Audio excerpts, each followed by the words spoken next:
Let's dive in. Imagine Russia offers to build, own and operate a $25 billion nuclear power plant for you. No strings attached, or so it seems.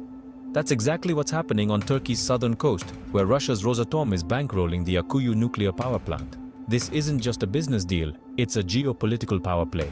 For Turkey, Akkuyu is the long-awaited ticket into the nuclear energy club, a way to cut dependence on imported oil and gas. Nuclear plants are expensive and complex. Turkey needed a partner, and Russia stepped in with a rare build-own-operate offer. Why would Russia do this in a NATO country? Influence.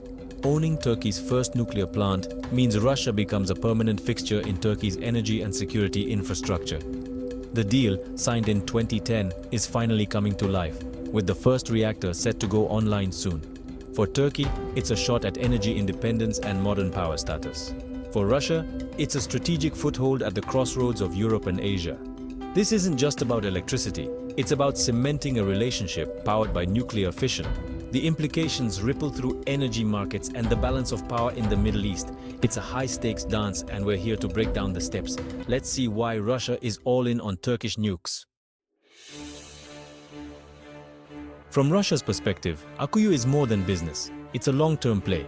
By building and owning the plant, Rosatom locks in decades of revenue from technology, fuel, maintenance, and electricity sales. It's a showcase for Russian nuclear tech, attracting future clients worldwide. But the real prize is geopolitical. Turkey is a NATO member, and Russia's deep involvement in its energy grid creates leverage and influence. This nuclear diplomacy strategy is being used in Egypt, Hungary, Bangladesh, and beyond, each plant forging a century-long relationship. For Russia, exporting nuclear power means exporting influence, building a network of partners outside the Western sphere. Akkuyu is the crown jewel, right on Europe's doorstep. Plus, nuclear energy diversifies Russia's role as an energy supplier, making its influence more stable and less vulnerable to market swings. The project cements Russia's status as a technological superpower, not just a resource exporter. Akkuyu is a geopolitical trifecta: money, influence, and prestige. Now, why is Turkey all in? For Turkey, the number one reason is energy security. Turkey's economy and population are growing, but it imports almost all its oil and gas, mostly from Russia, Iran, and Azerbaijan. That's risky. One pipeline shuts down and the lights go out. Nuclear power offers a stable, reliable alternative. Akkuyu alone will supply about 10% of Turkey's electricity. That means less reliance on imports, billions saved, and more predictable energy. For Erdogan, it's about sovereignty, making Turkey less dependent on foreign energy. There's also prestige. A nuclear plant signals modernity and technological ambition. The project creates jobs, trains Turkish engineers in Russia, and could jumpstart a domestic nuclear industry. The build-own-operate model is a financial win. Turkey gets a $25 billion plant without the upfront cost. Russia takes the financial risk. Turkey pays for electricity. It's a pragmatic solution to a decades-old problem. Turkey gets energy, technology, and status, while Russia handles the bill. But what exactly is Akkuyu? Akkuyu is a complex of 4 advanced VVR-1200 nuclear reactors, Russia's latest design, packed with safety features. Each reactor generates 1,200 megawatts. Together, that's enough to power a city the size of Istanbul. The plant is built to run for at least 60 years, possibly 80, making it a pillar of Turkey's energy future.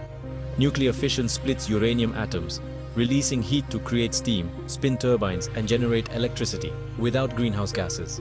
The build-own-operate model is key. Rosatom finances, builds, owns, and runs the plant, handling everything from fuel to waste. Turkey's main role? Buy a guaranteed share of electricity at a fixed price for 15 years. After that, prices go to the market. This structure puts the operational burden on Russia, while Turkey gets clean, reliable energy. It's a unique partnership, one with big upsides and real risks. So, what does this mean for the future? Let's talk geopolitics. Akkuyu is a double-edged sword for both countries. For Turkey, it's a leap toward energy independence, climate goals, and economic stability. But the risk? A critical piece of infrastructure is controlled by a foreign power. If Ankara and Moscow clash, Russia could use the plant as leverage. There are also safety and environmental concerns. Akkuyu sits in a seismically active region, and nuclear waste is a long-term headache. For Russia, Akkuyu cements its role as a nuclear exporter and gives it major influence over a key NATO member. It complicates Western foreign policy and boosts Russia's standing in the Middle East. This isn't just about energy, it's about shifting alliances and the fusion of politics and power. Akkuyu is reshaping the region's energy map and the Russia-Turkey relationship for decades to come. It's a high-stakes gamble. Will it forge a lasting alliance or create a dangerous dependency? The reactors aren't even online yet, but they're already generating political power. The world is watching.